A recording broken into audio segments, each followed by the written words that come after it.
చాలామంది తమ తర్వాతి లేదా గత జన్మల గురించి తెలుసుకోవాలనే కుతూహలంతో ఉంటారు. మనం వచ్చే జన్మలో ఎలా పుడతామో తెలుసుకోవడానికి కొన్ని మార్గాలు మరియు కొన్ని పురాతన మత గ్రంథాలలో వివరించబడ్డాయి. ఈ జీవితంలో మానవులుగా జన్మించినంత మాత్రాన తర్వాతి జన్మలో కూడా అదే విధంగా జన్మిస్తామని చెప్పలేము. ఎందుకంటే జీవితం, మరణం మరియు తర్వాతి జన్మ అనేవి వారి వారి కర్మల ద్వారానే నిర్ణయించబడతాయి. గరుడ పురాణం ఒళ్ళు గగుర్లు పొడిచే విధంగా ప్రతి మానవ కర్మలను వివరిస్తుంది. ఇది వారి వారి పాపాలను మరియు పుణ్యాలను నిర్ధారించడమే కాకుండా మరణానంతరం శిక్షలు మరియు తర్వాతి జీవితం గురించి కూడా తెలియజేస్తుంది. చాలాసార్లు తప్పులు చేసేవారు తమను ఎవరూ చూడటం లేదనే భ్రమలో ఉంటారు.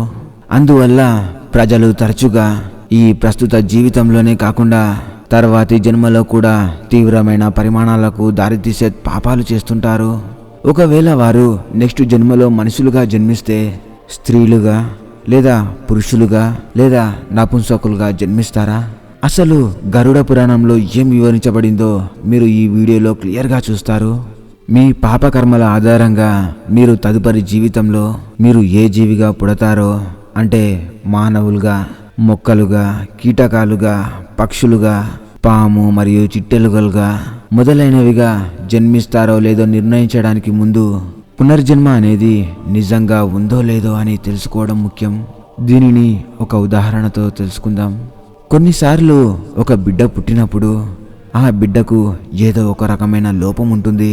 చాలామంది పిల్లలు లింగ మార్పిడితో లేదా వైకల్యంతో లేదా దృష్టి లోపంతో పుడతారు. దీని వెనుక ఉన్న కారణాన్ని మత గ్రంథాలలో కర్మ ఫలితంగా వివరించారు. ఎందుకంటే ఒక బిడ్డ యొక్క జీవితం తన పూర్వజన్మల కర్మల ఆధారంగా బాధపడటానికి, సుఖపడటానికి తయారు చేయబడి ఉంటుంది. అందువల్ల శారీరక వైకల్యాలు పుట్టుకతోనే వస్తాయి. గరుడ పురాణం ప్రకారం ఒక బిడ్డ తల్లి గర్భంలో ఉన్నంతకాలం ఆ బిడ్డ తన పూర్వజన్మలో చేసిన కర్మలను కూడా గుర్తుంచుకుంటుంది. తల్లి గర్భంలో ఉన్నప్పుడు ఆత్మ దుఃఖంతో ఈ జీవితంలో తాను సత్కర్మలు చేస్తూ భగవంతుని నామాన్ని జపిస్తూ ఉంటానని దేవుడిని ప్రార్థిస్తూ ఉంటుంది. అయితే బిడ్డ తల్లి గర్భం నుండి బయటకు వచ్చి ఈ భూమిపైకి రాగానే ఆ భగవంతుడు సృష్టించిన భ్రమలో పడి అతని స్మృతి నశించిపోతుంది. ఆ జీవి ఆ భగవంతుడి భ్రమలో ఎంతగా చిక్కుకుపోతుందంటే ఆ జీవికి భగవంతుని గురించి ఆలోచించడానికి సమయమే మిగలదు. జీవులు చేసే వివిధ రకాల పాపాల గురించి, ఆ పాపాలకు విధించే శిక్షల గురించి విష్ణుమూర్తి గరుడ పురాణంలో వివరంగా వివరిస్తాడు. భార్యతో కాకుండా వేరొక స్త్రీతో సంభోగించిన వ్యక్తి తప్పకుండా నరకానికి వెళ్ళవలసి ఉంటుంది. అక్కడ అతను చాలా బాధలను అనుభవించవలసి ఉంటుంది. ఆ తర్వాత అతను వివిధ జాతులలో అనేక రకాల జన్మలు ఎత్తవలసి ఉంటుంది. మొదటగా అతను తోడేలుగా, తర్వాత కుక్కగా, తర్వాత నక్కగా, తర్వాత రాబందుగా, కాకిగా, చివరకు కొంగగా జన్మిస్తాడు.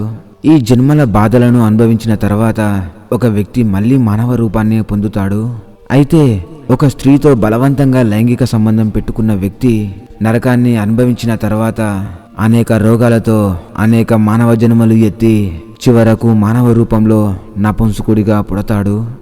గరుడ పురాణం ప్రకారం తన అన్నను, నిజమైన స్నేహితుడిని అవమానించి సమాజం ముందు కించపరిచిన వ్యక్తి వచ్చే జన్మలో గాడిద అనే జంతువుగా పుడతాడు. ప్రస్తుత జీవితంలో అతను మానవ రూపాన్ని చాలించే ముందు 10 సంవత్సరాలు బాధపడవలసి ఉంటుంది. గాడిద ఆయుర్దాయం 25 నుండి 30 సంవత్సరాలు. ఇక్కడే కర్మ సిద్ధాంతం వర్తిస్తుంది. మీ యజమానికి గనక నమ్మక ద్రోహం చేస్తూ అతని సంపదను కాజేస్తూ ఉంటే ఏదో ఒక జన్మలో తిరిగి అతని ఇంట్లోనే గాడిదగా వెట్టి చాకరీ చేయవలసి ఉంటుంది. ఒకవేళ తల్లిదండ్రులకు బాధ కలిగించే బిడ్డ తాబేలు రూపంలో జన్మిస్తాడు. తాబేలు ఆయుర్దాయం చాలా ఎక్కువ. గాడిదలాగా తాబేలు 20 లేదా 30 సంవత్సరాలు జీవించదు. దాని ఆయుర్దాయం 200 నుండి 300 సంవత్సరాల మధ్య ఉంటుంది. అంటే ఈ నేరానికి శిక్ష చాలా ఎక్కువ. ఒక యజమానికి నమ్మక ద్రోహం చేసిన వారు, తన యజమాని ఆస్తిపై కన్ను వేసిన వారు వచ్చే జన్మలో కోతి గర్భంలో జన్మిస్తారు. ప్రియమైన వారి నుండి అప్పుగా తీసుకున్న డబ్బును తిరిగి ఇవ్వని లేదా వారి నుండి చిన్న మొత్తంలో అక్రమ డబ్బు సంపాదించే వ్యక్తి వచ్చే జన్మలో సాలీడు గర్భంలో పుడతాడు. తరచుగా ఇతరులను అగౌరవపరిచే వ్యక్తి తేలు గర్భంలో జన్మిస్తాడు. ఈర్ష్యను నింపుకొని ఇతరులను విమర్శించి చెడుగా ప్రవర్తించే వ్యక్తి కీటకంగా జన్మిస్తాడు. ఈ కీటక జాతిలో మీరు ఎంత ప్రతిభావంతులైనా లేదా ఎంత నైపుణ్యం గలవారైనా మీకు ఎప్పటికీ గౌరవం లభించదు. ఉదాహరణకు ఒక చీమను తీసుకోండి. అది కింద పడుతూ తిరిగి లేస్తూ తన జీవితంలో ఎంతో ఓర్పుతో సహనంతో ముందుకు సాగుతుంది. ఇలా తన జీవితంలో నిరంతరం కష్టపడుతూనే ఉంటుంది. ఒక చీమ తమ గమ్యాన్ని చేరే వరకు ఆగదు. నిజానికి చీమ ఎవరికి హాని కూడా చేయదు. అయినా సరే మనిషి పాదాల కింద పడి లేదా వాహనాలు లేదా వస్తువుల కింద పడి ఆ చీమలు నిరంతరం చనిపోతూ ఉంటాయి. గరుడ పురాణం ప్రకారం సంపదను దొంగిలించేవారు కీటకాలుగా జన్మిస్తారు. వెండిని దొంగిలించిన వ్యక్తి పావురంగా, వస్తువులను దొంగిలించిన వ్యక్తి చిలుకగా, సుగంధ ద్రవ్యాలను దొంగిలించిన వ్యక్తి ఎలుకగా జన్మిస్తారు. అయితే నేరం దొంగతనం కంటే పెద్దదైతే ఆ వ్యక్తికి మరింత బాధాకరమైన జన్మ లభిస్తుంది. ఒక వ్యక్తిని హత్య చేసిన వారు మరో జన్మలో జింకగా, చేపగా, మేకగా, కుక్కగా, ఆఖరికి దున్నపోతుగా జన్మనెత్తి మరొకరి చేతిలో హత్య గావింపబడతారు. దేవతలను, పితృదేవతలను తృప్తిపరచకుండా మరణించిన వ్యక్తి 100 సంవత్సరాల పాటు కాకిగా జన్మిస్తాడు. అందువల్ల పితృదేవతలకు శార్దం పెట్టేటప్పుడు కాకులకు ఆహారం పెట్టి వాటిని తృప్తిపరచడం చేస్తుంటారు. గరుడ పురాణం ప్రకారం ఇతరులకు మేలు చేయాలని ఆలోచించేవారు, ధర్మాన్ని విశ్వసించేవారు, ధార్మికుడు, జంతువులను గౌరవించేవాడు, దేవుడిని ప్రేమించి తల్లిదండ్రులను గౌరవించి గురువు చూపిన మార్గాన్ని అనుసరించే ఆత్మ నేరుగా స్వర్గానికి వెళ్తుంది. ఒక ఆత్మ మోక్షం పొందే వరకు మనమందరం ఈ భూమి మీద ఏదో ఒక రూపంలో వివిధ జీవరాశులలో జన్మించవలసి ఉంటుంది.